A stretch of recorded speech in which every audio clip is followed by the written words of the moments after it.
Hi, everyone. Hi, this is Dan Nolan, the managing broker of Exit Realty Solutions. We're out of Schererville, Indiana, proudly serving both sides of the Illinois and Indiana border because it's right there. It's the same drive time.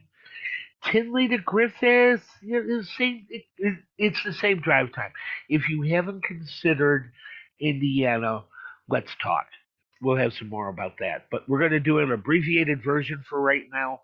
Yes, mortgage rates are starting to go down, but as things go down, things break, change, or get bent. And one of the things that we should address is how the consumer is getting bent over when it comes to these payments because they're no longer in the same ratios that we used to think of them in. So let's be careful about the homeowner's insurance and making sure that we do have a full packet from the HOA. There are databases. If you go one step further, you can talk to the property manager and get a copy of their budget. That's always a bow on top. But be careful about homeowners insurance and caution your buyers that they're going to be responsible for having a declaration page, a policy in order within a set amount of days that's written into the contract. I would like to let you know that's not often enough time, especially if you're hard hit. You got the hurricane alleys, and you got insurance companies refusing to insure in certain areas, but they're not just doing that, but they're also looking for past insurance claims. And this is where things could bite you down the road. Always ask about any insurance claims with the listing broker and find out if they could ask their clients if they've had any insurance claims. That comes in down the road, and I would hate to see something happen to one of my brokers where they just didn't ask one more question. And you know me, I ask another question. I'm that guy. So, okay, so mortgage rates are coming down. The consumer is starting to sink into this possibility that rates will be within reach. Sellers with three, four, maybe a little into the fives are not going anywhere. I would absolutely feel horrible to be house rich and cash poor though. And this is where the homeowner's insurance, the property taxes, and the condo fees are starting to play a little bit more of a role because now it's even more expensive, not just to get the home, but to maintain the home. So a little empathy and a little heads up to the consumer is never a bad thing.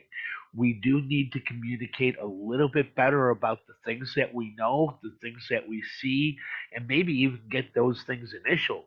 In some cases, it wouldn't be a bad idea. Moving on. Yes, we do know foot traffic was down last month. This is the latest report from Showing Time. They are showing foot traffic is down. Uh, Anybody with listings pretty much knows that. Are you doing everything you can to promote that individual listing and draw it out of the haystack? There are ways for you to do that, and I would love to have some time with you. It's work, but it gets done, and it gets done right the first time. And I'll take work over done right the first time all the time. Just I'm not perfect. I just like excellence. The most effective video types of content marketing. Exactly what I just said. If I'm going to do something, I don't want to be wasting my time doing it. So I did take a look at the current trends are at what's working with video. We do know that video became a very big thing in 2023. Whenever you seem to get on like a TikTok or a Facebook Reels or like the shorts that are in YouTube, they do kind of have a compelling feature built into them where it keeps that person engaged for the next one, for the next one, for the next one. If you find yourself acting like a rat hitting the button for another piece of cheese, just stop. They're designed to do that. That's the mental psychology of the consumer. Well, it's a little bit shorter. It's now down to 3 seconds. But it is something that these marketers know. It's a lot of time away from what is really important. Just something to remind yourself if you get stuck into the reels, stop, stop the madness, get off, get back to work. Speaking of work, I saw something that intrigued me. This is over on the on the Illinois side. There is a class for a certified real estate advisor. Now, the reason I bring this up, and there's a lot of cornball. I can make my own certificate, put you through a bunch of classes, and basically, yay you. But this one actually has some teeth on it and is taken with more than a grain of salt. It would be worthy for you to be adding to your toolbox when things are slow or when you have uh, this kind of market. If you're not making phone calls, you should be increasing your net worth by keeping your saw sharpened, and go after more and more. I'm hoping to see some new designations this year. Short sale and foreclosure resource is a real easy one. Um, you can talk to me about that. I'm in on the cutting floor on that one. Um, but being a certified real estate advisor isn't a bad thing. I think this thing was only like $45. Um, but it's something that will differentiate you from the others, and that's what we should be doing right now, being visible and being differentiated. Uh, how about if we do a little bit of this? Let's get this out, a little house cleaning on the continuing education. In Indiana, Indiana is afforded a free 12-hour class. It's through recp.org. Go ahead, sign in, register if you haven't been there before. In the upper right hand corner, you're going to see it's going to say click on my account, and it will open up this page that you see. It's called registrations. Just click on that, and it will bring you to your master frame of where all your CE is stored. You don't have to turn in anything in Indiana. You do have to have it handy if you're ever asked for it by PLA. Typically, you have 24 hours to comply. 10% of us get audited every year. You have to have it done in time, and you have to have the records on file to prove up that you did your CE as according to our agreement with the state to keep our license. I've always been an advocate of holding it in a hard drive and keeping it online somewhere. Depending on where you're at and when it's needed, you're going to need to have it handy. So all you have to do is click that access courses. It has all the certificates in there. I've taken a couple of off CE classes through RECP, a great company to work on your training. It is a lot less expensive than going to see a personal one-on-one coaches that are out there, and it is important to keep yourself as current as possible, which is why we do these things. We appreciate you to share this with your clients. It shows that you care about your job. And it's actually something that's kind of interesting sometimes. You would believe the rabbit hole this real estate will bring you. Monday, I wanted to let you know, check your emails. Brian Buffini's bold predictions and our fearless leader for NAR, Dr. Lawrence Yoon, is going to have a roundtable like they do every 6 months. Check your emails, register, and while you're registering, right underneath where you click send, there's a workbook link. So if you don't have the workbook link, let me know. I have a link that I can send you. I actually have it downloaded. This is something that you don't want to miss. It gives you an idea from the NARS perspective and from Buffini's feet on the street what to expect in 2024, because we are going to be working on our business plans, and I do know what I feel and what I think is going to be the future is already starting to take effect in my own mind, how 2024 is going to turn out, and it gets me energized to do more and more, because that number is not something I want to see. So what I've done is, all right, so here's the deal. We have a lack of inventory. Where is the inventory? Well, it would be the ones who are available to sell. Not everybody's available to sell. Like the 2, 3, and 4% mortgages. It's going to take a little bit more time to get them off the bench. Uh, and it's just logic. I mean, that's human nature.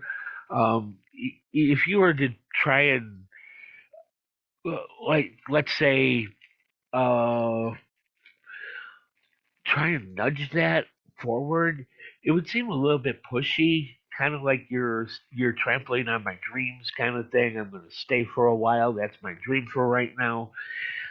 It's just better to let people know that sometimes, even though the houses do go up, those rates are never coming back, and finding a kind and gentle way to say there's a lot of things that have changed, and a lot of people are going to see a lot more changes coming forward.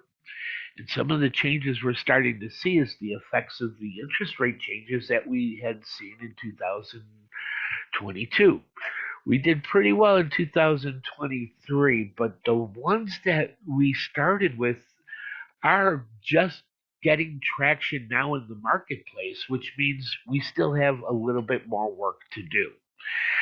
So going through the numbers, it's like, okay, so um, who would be in the best haystack to go looking for a needle? I would think Airbnb people, anybody you know who might be in Airbnb, or maybe you might want to draft emails on Airbnb. If this becomes bad, would you make me your first phone call? The Airbnbs are not doing well. Um, you got vacants, and vacants. What I mean by vacants is their second house didn't turn out, and it's not going to Airbnb. So perhaps maybe that is something that should be looked at. Very thin market there. What I am seeing as far as a market that is becoming available are the people who are starting to fall delinquent, and it does look like most of them have already exhausted all efforts before they even got into 30 days late. Now, here's a picture of 30 days. This is what 30 days late looks like right now. This is just Northwest Indiana. This is proprietary. But what I'm going to do is I'm going to play. I got. If I was to play this, this is 30 days. These are just people who we know are 30 days late based off the credit reports. Here's 60 days late. Here's 90 days late. And now here's 120 days late. Do you think these are some people who might have some availability, maybe the wherewithal to want to stop the madness and not get served? There is a process for this. These are homes that are would typically be called pre foreclosure. Um, Technically, it's uh, pre service. They haven't been served by the courts yet, so they're not under jurisdiction. So they're kind of in that 1 to 4 or 5 month range where the banks are teeing up and they're about to send them to the lawyers and they're about to get served a federal lawsuit. A federal lawsuit is something different than a medical bill. And this is part of the training that I provide when it comes to our foreclosure department and our default prevention team. This is something that can be stopped this time around because they do have equity and they're losing it every day. As you see home prices go down, they're going down too. And my cause this year for 2024 is to jump in front of everybody I possibly can before they get served legal notice. It is something they just don't know what's happening. If you wanted more information on how foreclosures work, maybe a private workshop, we have some databases that are going to be available. But yeah, this is not cool. This is not cool. It's going to get worse as taxes go up and insurance becomes unaffordable. So if you are looking to stretch your wings, come on over to Indiana. I'll be glad to onboard you through our office. It's as easy as getting to the in.gov/access portal. That will take you over to the PLA, just like in Illinois. It's the same portal system. If you know somebody who should be over here, maybe they live on the borderline, why are we making the border where we stop? Where we stop is where we stop. If you are comfortable with going already 30 miles to the office, like I was, 30 miles is just about the same distance to the border, same drive time. So there are ways of expanding your reach without going deep out of pocket. There, I said it the way I wanted to say it. There, I said it. Yeah. And I thank you for tuning in. If you are thinking about how you're going to survive 2024 without having to give plasma on a 5 day schedule, honestly, let's consider building a team while people are starting to, while brokers are getting disinterested in the business, because we all pull together. And that's the one thing about Exit that I've always appreciated from day one is that it's not just family oriented, it's family. And when we're all connected by the system that we use here at Exit, it keeps the family together. And it's I think our veterans would understand that I would consider it a brotherhood, and that's why I've been here 15 years.